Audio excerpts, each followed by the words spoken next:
உலகெங்கும் கிளைகள் கொண்ட அண்ணமால் institute of hotel management and hospital management படிப்பில் சேர்வதற்கான அட்மிஷன் நடைபெறுகிறது. எத்தனால் கலந்த பெட்ரோலால வாகனங்கள் பழுதாகிறதா குற்றச்சாட்டுகள் முன்வைக்கப்படும் நிலையில் இது தொடர்பா மத்திய அரசு கொடுத்துள்ள விளக்கம் என்ன என்பது குறித்து விவரிக்கிறார் செய்தியாளர் வினோதினி. கச்சா எண்ணெய் இறக்குமதியை குறைக்கக்கூடிய நடவடிக்கையா எத்தனால் கலந்த எரிபொருள் பயன்பாட்டை மத்திய அரசானது ஊக்குவிச்சுட்டு வர்றாங்க. அதுலேயும் குறிப்பாக 100% எத்தனால் எரிபொருள் போன்ற திட்டங்களை எல்லாம் மத்திய அரசு முன்னெடுக்குது. இப்படிப்பட்ட சூழல்ல எத்தனால் கலந்த பெட்ரோலால வாகனங்களுடைய பாகங்கள் பழுதாகிறதா சமூக வலைதளங்கள்ல பல தகவல்கள் பரவிட்டு இருக்கு. இதனுடைய உண்மைத்தன்மை என்ன அப்படின்னு மத்திய அரசு விளக்கம் கொடுத்திருக்காங்க. இது உண்மையா இல்ல போலியான தகவல்களா அப்படிங்கிறத பார்த்துடலாம்.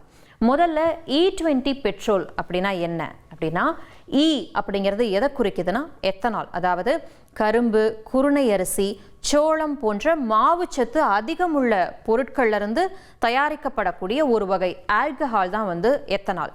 இதை எப்படி தயாரிக்கிறாங்க அப்படின்னா நொதித்தல் முறையில் தயாரிக்கிறாங்க. நொதித்தல் அப்படிங்கிறது ஃபெர்மெண்டேஷன். அதாவது இப்போ கரும்பு, சக்கரை, சோளம், அரிசி இதெல்லாம் எடுத்துட்டோம்னா அதில் இருக்கக்கூடிய மாவு சத்துக்களை ஈஸ்ட், பாக்டீரியாக்கள்லாம் சாப்பிட்டு அதை இன்னொரு பொருளாக மாற்றுது. என்னவா மாற்றுது? ஆல்கஹால் இல்லை ஆசிடாக மாற்றுது. அதோட கார்பன் டை ஆக்சைடையும் வெளிவிடுது. ஆக இதுதான் நொதித்தல் முறை. இந்த நொதித்தல் முறையில தான் இந்த எத்தனால் ஆனது தயாரிக்கப்படுகிறது. இப்போ E10 அப்படின்னு பார்த்தோம்னா 10% எத்தனால், 90% பெட்ரோல். E20 அப்படின்னு பார்த்தோம்னா 20% எத்தனால், 80% பெட்ரோல். அடுத்து அரசாங்கம் ஏன் பெட்ரோல்ல எத்தனால கலக்குறாங்க அப்படிங்கிறத பார்க்கலாம். இறக்குமதி குறையும். அதாவது நம்ம இந்தியா இறக்குமதி, கச்சா எண்ணெய் இறக்குமதி பெரும்பாலும் வெளிநாடுகளில் நம்பித்தான் இருக்கும். வெளிநாடுகள்ல இருந்து அதிகமாக கச்சா எண்ணெயை இறக்குமதி செய்யக்கூடிய நாடுகளில் இந்தியா சர்வதேச அளவில் 3வது இடத்துல இருக்கு. கிட்டத்தட்ட 82லிருந்து 85% வரைக்கும் கச்சா எண்ணெயை நம்ம வெளிநாடுகள்ல இருந்து தான் இறக்குமதி செய்கிறோம். ஆக இப்போ நம்ம எதுக்காக நம்ம கச்சா எண்ணெய் இறக்குமதி செய்கிறோம் அப்படின்னா பெட்ரோலுக்காக, பெட்ரோல், டீசல் போன்ற எரிபொருள் தேவைகளுக்காக. இப்போ பெட்ரோலோட தேவையை குறைச்சோம் அப்படின்னா கச்சா எண்ணெயோட இறக்குமதியையும் நம்ம குறைக்கலாம். பெட்ரோலோட தேவையை எப்படி குறைக்க முடியும்? அதில் எத்தனால் கலக்கிறது மூலமா பெட்ரோலோட தேவையை குறைக்கலாம். அதன் மூலமா கச்சா எண்ணெய் இறக்குமதியையும் நம்ம குறைக்கலாம். இதனால பொருளாதாரம் பாதுகாக்கப்படும். உதாரணத்துக்கு ஈரான் போரை எடுத்துக்கிட்டோம் அப்படின்னா நம்ம நிறைய கஷ்டப்பட்டுட்டோம். எண்ணெய் டேங்கர்கள், எரிவாயு டேங்கர்கள்லாம் அங்கிருந்து இந்த போர் சமயத்தில் இங்கே இந்தியாவுக்கு கொண்டு வர்றதுக்கு எவ்வளோ பெரிய சிக்கல் இருந்துச்சு அப்படிங்கிறத நம்ம கண்கூடா பார்த்தோம். அப்படி இருக்கக்கூடிய சூழல்ல என்ன மாதிரியான போர் சூழலா இருந்தாலும் சரி, இல்லை வேற பொருளாதார பிரச்சனைகளா இருந்தாலும் சரி, கச்சா எண்ணெய் இறக்குமதி குறையுது அப்படின்னாலே நம்ம வெளிநாடுகளை சார்ந்திருக்க வேண்டிய கட்டாயம் இல்லை. அதனால நம்மளுடைய பொருளாதாரமும் பாதுகாக்கப்படும். அடுத்து சுற்றுச்சூழல் பாதுகாப்பு. அதாவது இப்போ சாதாரண பெட்ரோல் வண்டிகளை எடுத்துக்கிட்டோம் அப்படின்னா அதிக அளவுல கார்பன் மோனாக்சைடு, அப்புறம் ஹைட்ரோ கார்பன் போன்ற நச்சுத்தன்மை வாய்ந்த வாயுக்களை அதிக அளவுல வெளியிடும். ஆனா எத்தனால் அப்படிங்கிறது அதுல இயற்கையாவே ஆக்சிஜன் அதிகம் இருக்கிறதால அது பெட்ரோலோட கலக்கும் போது முழுமையா எரிஞ்சு நச்சு வாயுக்களை பெருமளவுல வெளியிடாது. ஆக சுற்றுச்சூழலும் பாதுகாக்கப்படும் அப்படின்னு சொல்லப்பட்டிருக்கு. அதனாலதான் அரசாங்கம் பெட்ரோல்ல எத்தனால கலக்குறாங்க. அதே போல விவசாயிகளுக்கு லாபம். ஏன் அப்படின்னா இதை நம்ம பார்த்தோம், இயற்கையாகவே கரும்பு, சோளம், குருணை அரிசி மாதிரியான பொருட்கள் அந்த இயற்கையான பொருட்கள் இருந்து தான் தயாரிக்கப்படுது. அப்படிங்கிறப்போ இதை விவசாயிகள் விளைவிக்கிறாங்க அப்படின்னா அந்த பயிர்களுக்கான தேவைகள் அதிகமாகுது. அப்போ விவசாயிகளுக்கும் நல்ல பலன் கிடைக்கும் அப்படின்னு சொல்லப்படுது. அடுத்து சரி, மக்கள் ஏன் பயப்படுறாங்க? எத்தனால் கலந்த பெட்ரோலை பார்த்து ஏன் பயப்படுறாங்க அப்படின்னா சமூக வலைதளங்களில் பரப்பப்படக்கூடிய தகவல்கள்னால தான் இந்த எத்தனால் கலந்த பெட்ரோலை பார்த்து மக்கள் பயப்படுறாங்க. நிறைய தகவல்கள் பரப்பப்படுது. அதாவது என்ஜின் பாழாக்கிடும், இந்த E20 பெட்ரோல் என்ஜினை பாழாக்கிடும் அப்படிங்கிற ஒரு தகவல் இருக்கு. ஆனால் இதுக்கு மத்திய அரசு முற்றிலும் மறுப்பு தெரிவிக்கிறாங்க. ஏன் அப்படின்னா பல கட்ட பரிசோதனைக்கு அப்புறம் தான் எத்தனால் கலந்த பெட்ரோலையே நாங்கள் நடைமுறைக்கு கொண்டு வந்திருக்கோம். பெட்ரோல் பங்குகளும் இதுல ரொம்ப கவனமா இருக்காங்க. அப்படிங்கிறப்போ என்ஜின் இந்த எத்தனால் கலந்த பெட்ரோலை ஊத்துனா என்ஜின் அரிக்கப்படுது, வாகனங்கள் பாகங்கள்லாம் அரிக்கப்படுது அப்படின்னு பரவக்கூடிய தகவல்ல எந்த விதமான உண்மையும் கிடையாது அப்படின்னு மத்திய அரசு விளக்கம் கொடுத்திருக்காங்க. அதே போல டேங்குக்குள்ள சீக்கிரமே தண்ணி சேர்ந்துரும் அப்படிங்கிற ஒரு குற்றச்சாட்டு முன்வைக்கப்படுது. ஏன் அப்படின்னா இப்போ எத்தனால் எடுத்துக்கிட்டோம் அப்படின்னா அதுக்கு இயற்கையாகவே காற்றில் இருக்கக்கூடிய ஈரப்பதத்தை உறிஞ்சும் தன்மை இருக்குது. அப்படிங்கிறப்போ பெட்ரோல் டேங்க்கில் வந்து அது தண்ணியை உறிஞ்சு வச்சுக்கும் அப்படிங்கிற ஒரு குற்றச்சாட்டு முன்வைக்கப்பட்டுச்சு.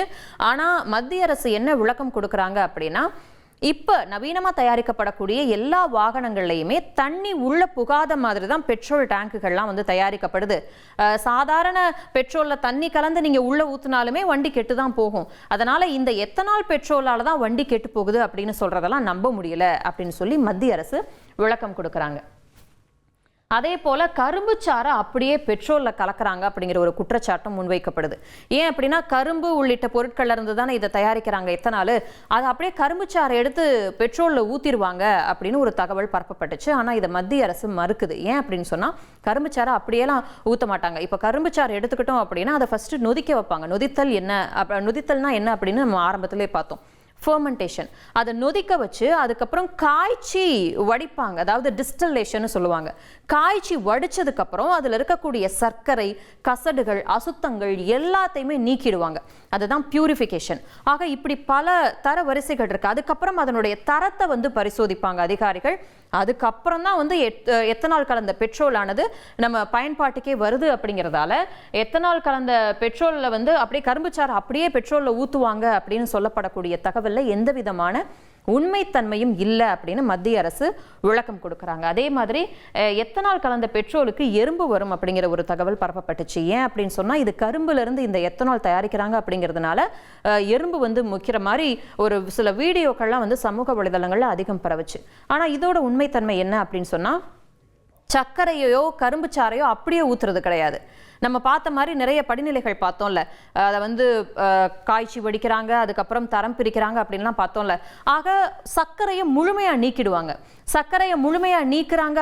அது மட்டும் இல்லாமல் இனிப்புத்தன்மை வந்து அங்கே சுத்தமாகவே இருக்காது அந்த இதில். அதோட அந்த பூச்சி எறும்புகள்லாம் வரக்கூடாது அப்படிங்கிறதுக்காகவே அதில் வந்து சில ரசாயனங்களையும் கலக்கிறாங்க. ஆக அதுல எறும்பு முக்கியது அப்படின்னு சொல்றதெல்லாம் நம்ப முடியல அப்படின்னு மத்திய அரசு விளக்கம் கொடுத்திருக்காங்க. அதே போல E20 பெட்ரோல், இப்போ அந்த பெட்ரோல் போட்டு ஓட்டக்கூடிய வாகனங்கள் விபத்து நேர்ந்தா அதுக்கு வந்து இன்சூரன்ஸ் வந்து தரமாட்டாங்க, ரத்தாகிடும் அப்படின்னு ஒரு தகவலும் இணையத்துல பரவிக்கிட்டு இருந்துச்சு. ஆனா அதுவும் உண்மை இல்லை அப்படின்னு மத்திய அரசு விளக்கம் கொடுத்திருக்கு. அடுத்து பார்த்தோம்னா இப்போ இந்தியாவில் ஓகே எத்தனால் கலந்த பெட்ரோல் பயன்பாட்டில் இருக்கு, பிற நாடுகளில் இருக்கா அப்படிங்கிற ஒரு சந்தேகம் நமக்கு வரும். இருக்கு. அங்கே எங்கே அப்படின்னா உலக அளவில் பிரேசில் தான் வந்து எத்தனால் கலந்த எரிபொருள் பயன்பாட்டில் முதன்மையான இடத்துல இருக்கு. E27 அங்கெல்லாம் 27% வந்து பெட்ரோலில் எத்தனால் கலக்கிறாங்க. அதே போல அமெரிக்கா மற்றும் ஜப்பான் ஆகிய நாடுகள்லையும் எத்தனால் கலந்த பெட்ரோலானது பயன்படுத்தப்பட்டுட்டு வருது. இதனால இந்தியாவுக்கு எவ்வளவு லாபம், அதாவது பெட்ரோல்ல எத்தனால் கலந்ததுக்கு அப்புறம் இந்தியாவுக்கு எந்த அளவுக்கு லாபம் கிடைச்சிருக்கு அப்படின்னா 1.4 லட்சம் கோடிக்கும் அதிகமான அந்நிய செலாவணி மிச்சம். ஏன் மிச்சமாகுது? ஏன்னா நம்ம கச்சா எண்ணெய் அந்த அளவுக்கு வெளியில வாங்க வேண்டியதில்லை. எத்தனால் கலக்கறனால பெட்ரோல் தேவை குறையுது, கச்சா எண்ணெயுடைய தேவையும் குறையுது. அப்ப நம்ம இறக்குமதி செய்யாதனால, நமக்கு அதிக அளவில் இறக்குமதி செய்யாதனால நம்மளுக்கு வந்து 1.4 லட்சம் கோடிக்கும் அதிகமான அந்நிய செலாவணி இப்ப இந்தியாவுக்கு மிச்சமாயிருக்கு அப்படின்னு மத்திய அரசு தகவல் தெரிவிச்சிருக்கு. ஓகே, E20 பெட்ரோல்ல சில குறைபாடுகள் இருக்கா அப்படின்னு கேட்டா ஆமா இருக்கு அப்படின்னு ஒத்துக்கிறாங்க. என்ன அப்படின்னா ஆற்றல் குறைவு. அதாவது பெட்ரோல் மட்டுமே, முழுமையான பெட்ரோல், தூய்மையான பெட்ரோலுக்கும் இந்த எத்தனால் கலந்த பெட்ரோலுக்கும் வந்து வித்தியாசம் இருக்கு. இதுல எத்தனால் கலந்த பெட்ரோல்ல வந்து ஆற்றல் குறைவு அப்படிங்கிறதுனால பழைய வண்டிகள் வந்து சரியா மைலேஜ் தராது. அப்படிங்கிறப்ப பழைய வண்டி வச்சிருந்தீங்கன்னா நீங்க கொஞ்சம் கவனமா இருக்கணும் அப்படின்னு ஒரு எச்சரிக்கை விடுக்கப்பட்டிருக்கு. ஆக இதெல்லாம் வந்து எத்தனால் கலந்த பெட்ரோலால ஏற்படக்கூடிய சாதக பாதகங்கள் என்ன அப்படின்னு சொல்லி பார்த்துட்டோம். நீங்க சமூக வலைதளங்கள்ல பரப்பப்படக்கூடிய தகவல்கள் மாதிரி எத்தனால் கலந்த பெட்ரோலால வண்டியுடைய பாகங்கள்லாம் கெட்டு போய் வாகனம் சுத்தமா உபயோகமே படுத்த முடியாது அப்படிங்கிற மாதிரியான தகவல்கள்லாம் உண்மைத்தன்மை இல்லை. இது வந்து பல கட்ட பரிசோதனைகளுக்கு அப்புறம் மத்திய அரசு நடைமுறைப்படுத்தியிருக்கு. அப்படிங்கிறதுனால நம்பி பயன்படுத்தலாம் அப்படின்னு மத்திய அரசு விளக்கம் கொடுத்திருக்காங்க. தமிழகம் எங்கும் கிளைகள் கொண்ட அண்ணமால் institute of hotel management and hospital management படிப்பில் சேர்வதற்கான அட்மிஷன் நடைபெறுகிறது.